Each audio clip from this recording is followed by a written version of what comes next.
What's up, guys? Very exciting day today. Today's the day I share with you my 1967 Fender Mustang Bass. Oh yeah, this is the real deal, guys.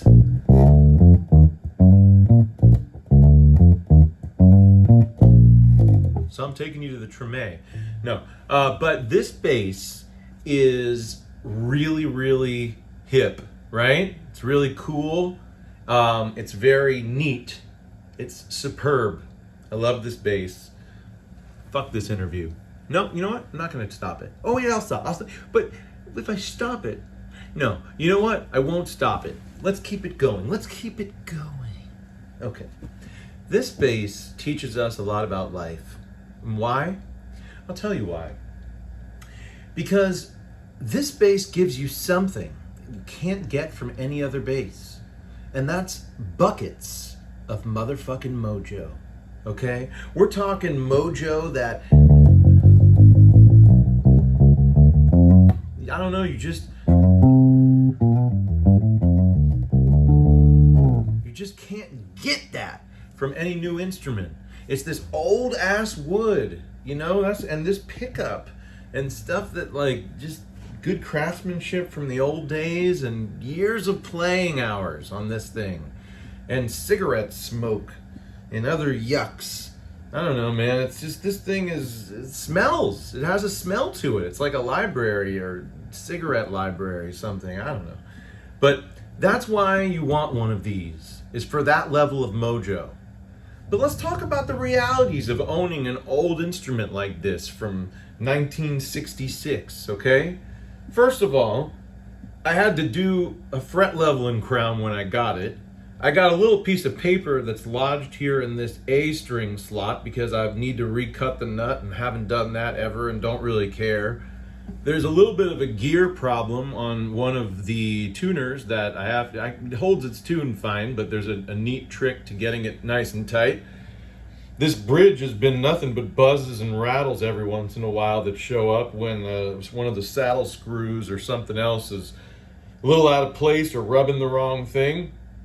I can tell you that I had to max out the A-string saddle in order to get like 3 different Labella Mustang flats to intonate, and I was almost forced to buy a longer screw, but I wasn't. The the volume pot's scratchy. Certainly could be fixed easily.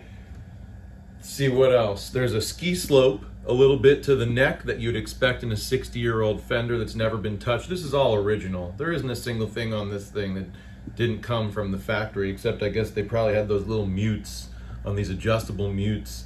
The one that came for me had like a pickup foam underneath it, and it was on here like someone's makeshift mute, but I took it off because I didn't care. But other than that, all original, you know, so it has a little ski slope to the neck.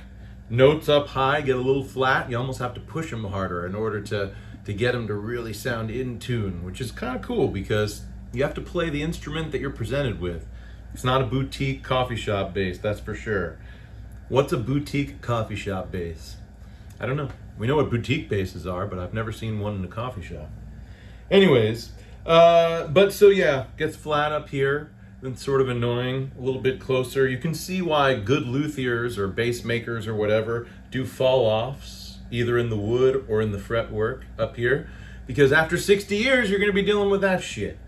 But, gosh, let's see. Other than that, not too many complaints. A lot of wear in the money zone from the guy who seemed to live in the first 3 frets before me. And otherwise, pretty good. And I like the fact that I have access to the truss rod on this one without having to take the neck off for some reason. I don't know why, but I've always been able to do it with the right type of long and sort of thin flathead screwdriver. But either way, this bass is kind of a pain in the ass. I remember that there was a time where I was contemplating, should I take this on gigs? Because I knew that the Florida humidity where I live was very likely to just make this neck go crazy. And I think it did. I think every time it just kept sticking it back into the very extra reliefy way that this neck wants to be.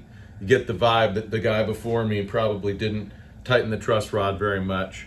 And but you know what? when I was on those gigs, the guitar player in that band used to light up like a light bulb, and he said there was no bass that he's ever heard me play that he could hear every note cut through perfectly the entire gig. And I believe him, because what I think that short scales do so special is mids. I think that the mids in that kind of thing, you know, if you're gonna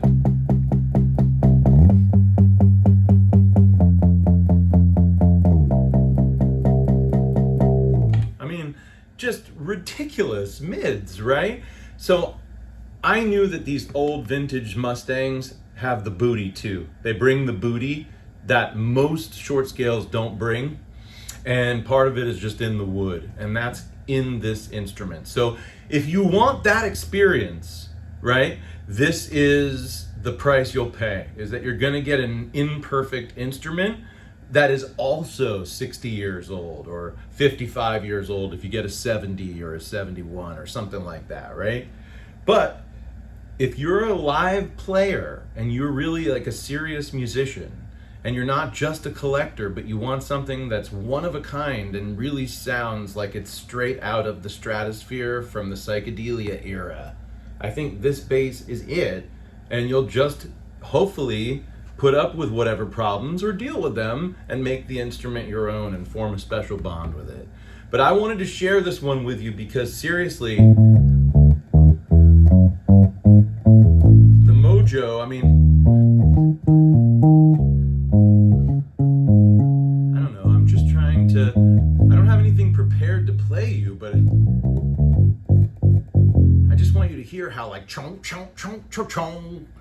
This thing is a fucking synth meets an upright bass. It's so cool, right? But again, with everything cool comes headaches. And I think it's a lot like owning like a 1966 Mustang car. I mean, you're gonna be cool as shit, and there's only one way to get that experience, but it's a 1966 Mustang car. You get the point. Works the same with basses. All right, guys. Love y'all.